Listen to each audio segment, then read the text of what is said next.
watching Numbskull News, and today I want to talk about the Big Ten and the SEC and the growing money gap between them and everybody else. Now, I'm a Big 12 fan, all right, and there's been a lot of consternation here in Big 12 country, and I'm pretty sure it's the same thing for the ACC country or anyone else about this growing money gap that the Big Ten and the SEC are pulling away financially from everybody else.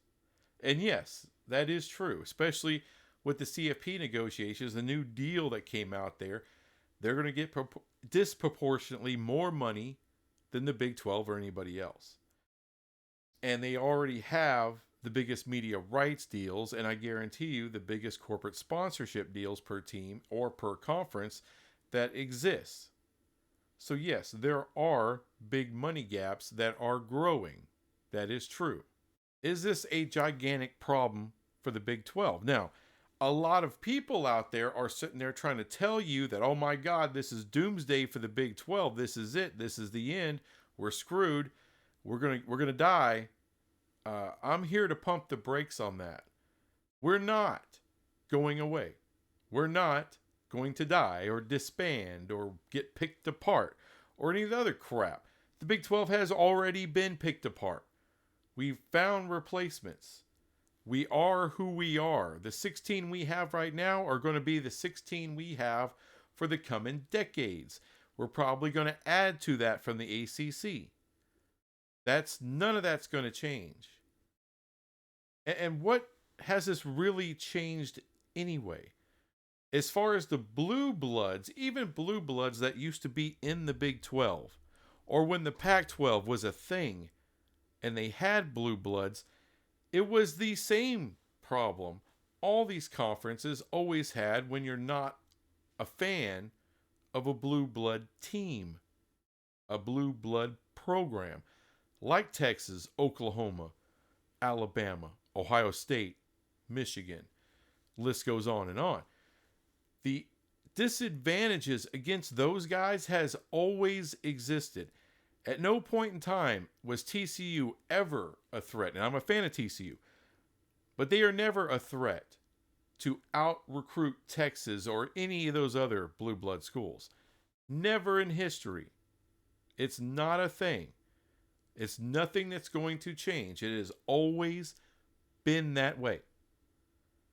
And I can't remember if it's Greg Smoke or Craig Smoke. Basically, Smoke the Younger from 365 Sports made an outstanding point last week on one of the shows, or probably on a couple of them, which is that there's a certain point where the money gap ceases to matter if it grows or not.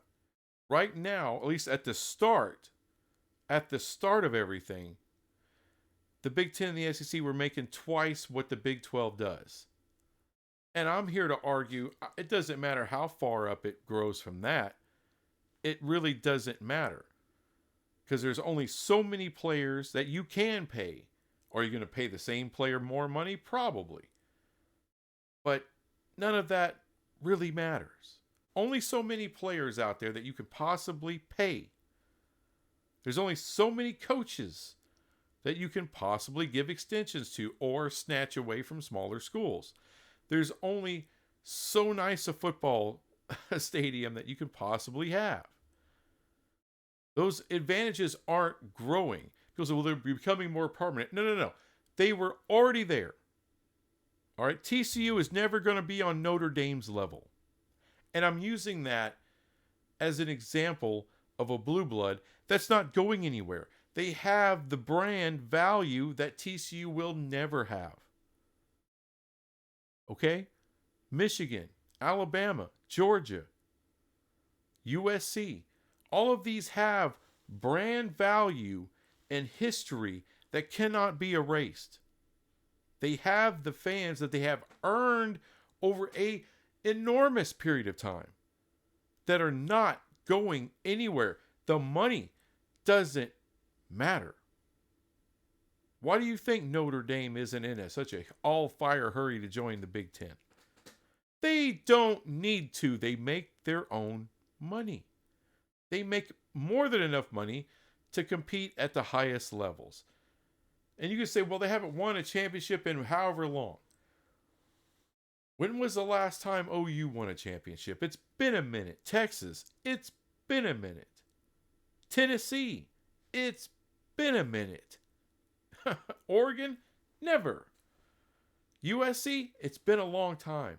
We're coming on 20 years since USC won a title. Okay?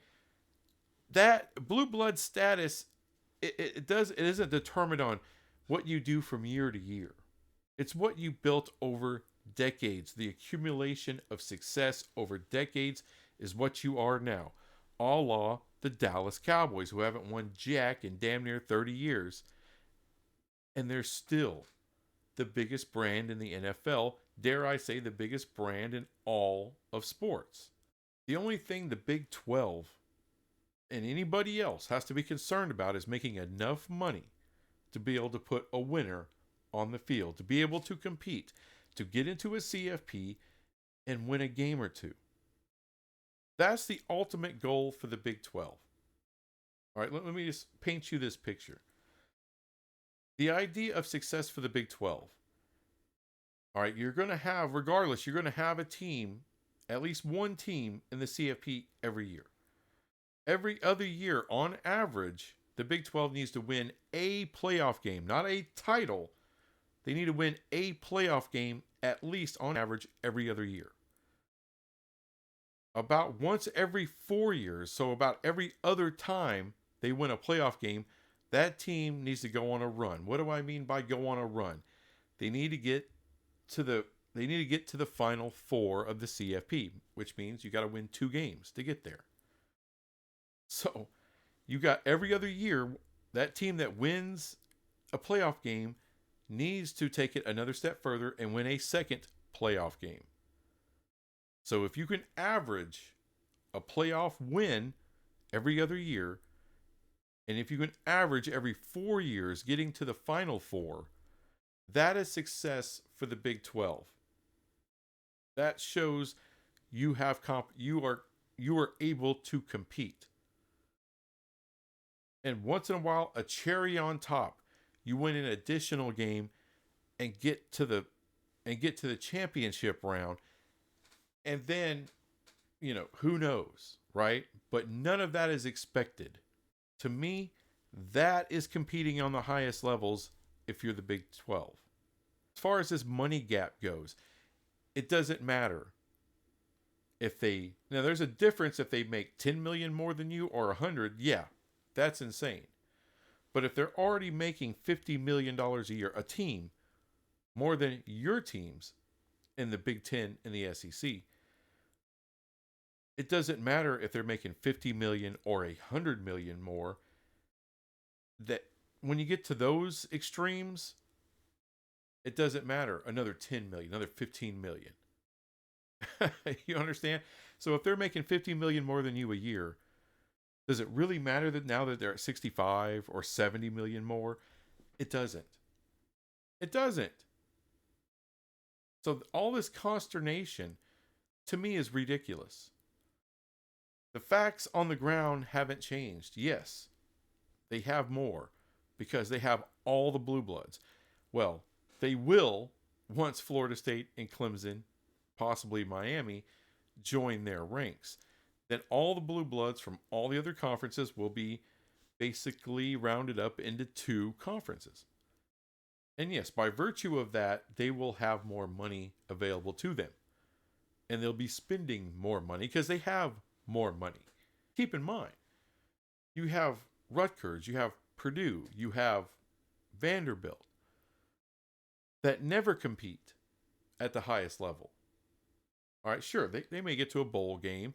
They may win a bowl game. Anybody can do that. Any jackass in any conference, on any level can win a bowl game. That's cool. If you do, and if your team does win a bowl game, good for you. Awesome for you. But it's ultimately, is it that big a deal? It's not. Because it doesn't help your viewership any. All right, it's a big falsehood thinking that, you're going to get 100 million a year. You'll get more viewership. No. You'll win more games. No. you'll get better recruits. No.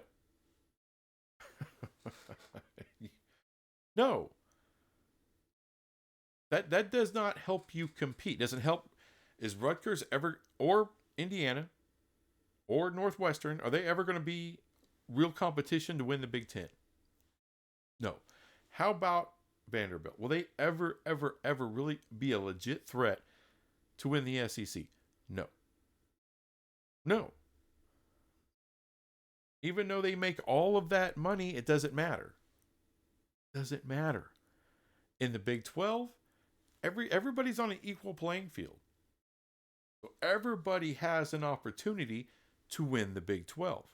Iowa State has that opportunity. West Virginia, UCF, Houston, BYU, TCU, K-State, Utah. They all have the same opportunity. No one has pulled away so much from each other. In those conferences, it's the same old haves and have-nots. And you have a few schools like Wisconsin or Iowa that are kind of that middle class. But mostly, it's the extreme 1%, and then you're in the gutter. That's where you are. You have no shot if you're in the gutter. If you're in the middle class, once in a while, you could be a threat. Maybe once in a generation, you'll see in Iowa. You'll see a Wisconsin. Maybe even a Minnesota win that conference, but very, very rarely. In the Big 12, it's anybody. And that's your key. That's your key to viewership. That's your key to growing ratings. Will you ever catch those other two in viewership? No. No. But you can get closer. Your brand can grow. Your money can grow. The Big 12 will still make more money in the future than they're making now. Will the Big 10 and the SEC make more money in the future? Yes. Is it going to be substantially more than they make now? No. I would say they're damn near capped out. It's kind of like a lithium ion battery that's charged to 90%. You can get to 80, 90% pretty quick on a fast charge or something like that. But getting that last 10% takes a while. It's a lot more pushing that to get that battery to 100% charged. Takes more. That's kind of where they are. They're a lithium ion battery that's charged 80, 90%. And there's only that little 10%, 15% room, and it takes a minute to get there. You're not going to get it all in one big jump. The Big 12, it's a battery that's charged to 50%. We can get to 80% pretty damn fast, and there's a lot of room for growth to get up there. Now, when we get capped out, is it going to look the same as the Big 10 and the SEC? No, it won't. We won't make that much compared to them. But can we take it? Can we get closer?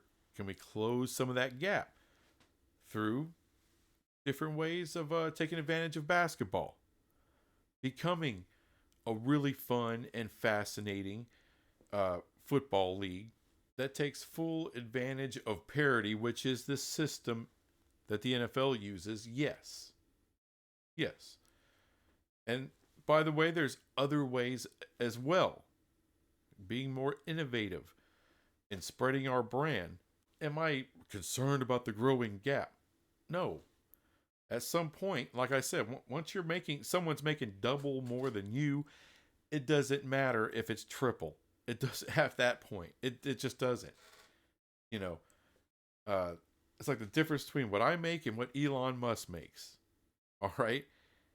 He makes way more than $1 million a year.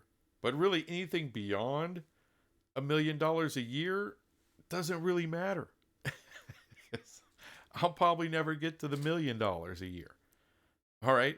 As a matter of fact, that's pretty much guaranteed. I'll never make $1 million a year. Elon makes way more than $1 million a year. Doesn't matter at that point. It could be $1 billion a year. That gap growing doesn't matter. It doesn't change my situation at all. It doesn't change the Big 12 situation. Can you build a winner? Yes. There's going to be a pathway every year in the playoffs that there is not hasn't been for the Big 12 that there is now. So, can you put a team together capable of winning a playoff game? Sometimes two. Yes, the Big 12 can do that. And once in a while, they even go beyond that. Yeah, they can. It's football. One game. This ain't best of seven. It's one game. Any given Sunday or Saturday, anything can happen. And it can happen for the Big 12. So the money gap growing doesn't concern me at all. And do we have an opportunity in the future not to completely catch the Big 12 or ACC, but close that gap just a little bit? Yeah. But even when we do, can we build a Georgia or Alabama or Ohio State or Michigan like juggernaut or go on a run like Clemson did several years ago? More than likely not. We'll never have those kind of resources and access to those kind of players. We're not going to be able to stockpile 4 and 5 star guys like those other blue blood schools can. And they've always been able to do that. We haven't. Iowa State can't do that. Oklahoma State can't do that. Texas Tech can't do that. We can respectably recruit, absolutely, but not on that level. And the money gap doesn't matter. It's always been that way, even when you couldn't play players, when there was no NIL. And I don't want to hear, well, it's just going to get worse. It's already been worse. There's no getting worse. It's always been that way. So I know it's scary, right? The college football universe is going through all these changes and all this shit's going down. But a lot of things haven't really changed. Some schools have went to other conferences. Okay. But as far as your circumstances, maybe you're in a better place now. Maybe Utah's in a better place now. Maybe Oregon's in a better place now. I mean, to me, I think everything's changing for the better. And yeah, does that mean when all of your blue bloods get stockpiled into 2 conferences? Yeah, they're going to receive more money because they bring more viewership. Easy equation, folks. It's not even an equation. At that point, it's just very simple grocery store math. All right. It's just, I can't blame them. But does that leave room for Big 12 growth? Yes, it does. Does the Big 10 and SEC have a room for more growth? A little. They're kind of at their max value. All right, there's a little room at the top to get that last little 10%, and then they're done. And that they are what they are. And will they be cemented at the top? Pretty much. Pretty much, and that's okay. That's okay. I'd rather be in the Underdog conference. I don't want blue bloods in this conference. I don't want gigantic brands that can push everybody else around.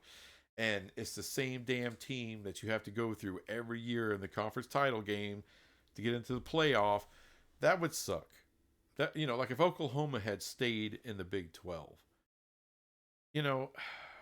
they would think they have twice the voice of anybody else.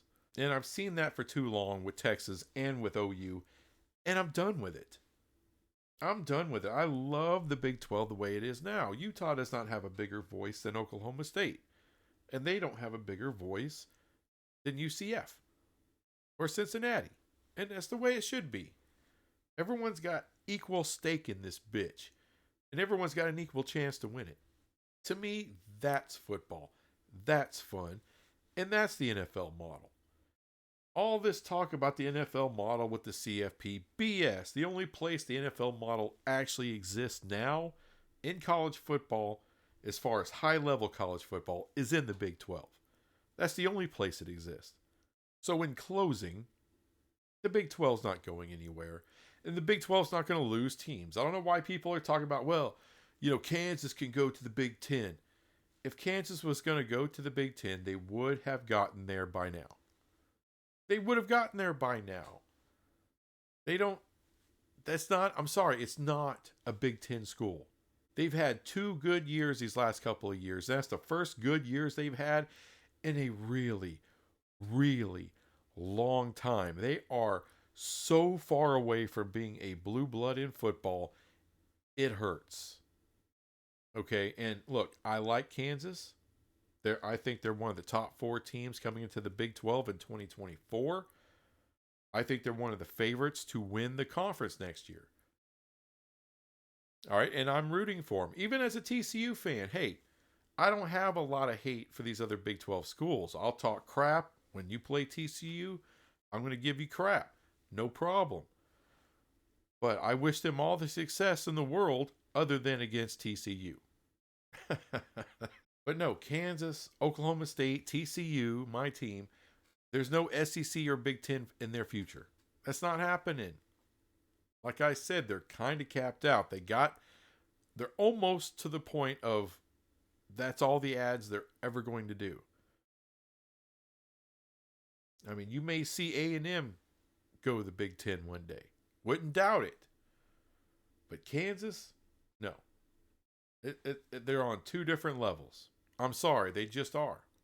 But like I said, the Big 12 is in a great spot, a fun spot. And as a fan, this is where I want them.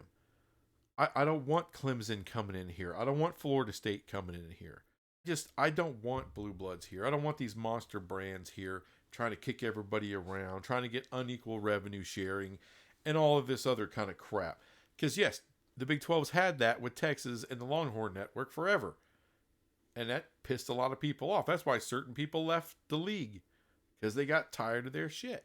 But that's all I got on this. The Big 12, we're going to be fine. We're going to be good. It doesn't matter how far the gap grows at this point. There's already a gap. It has been a gap forever. So, what's changed?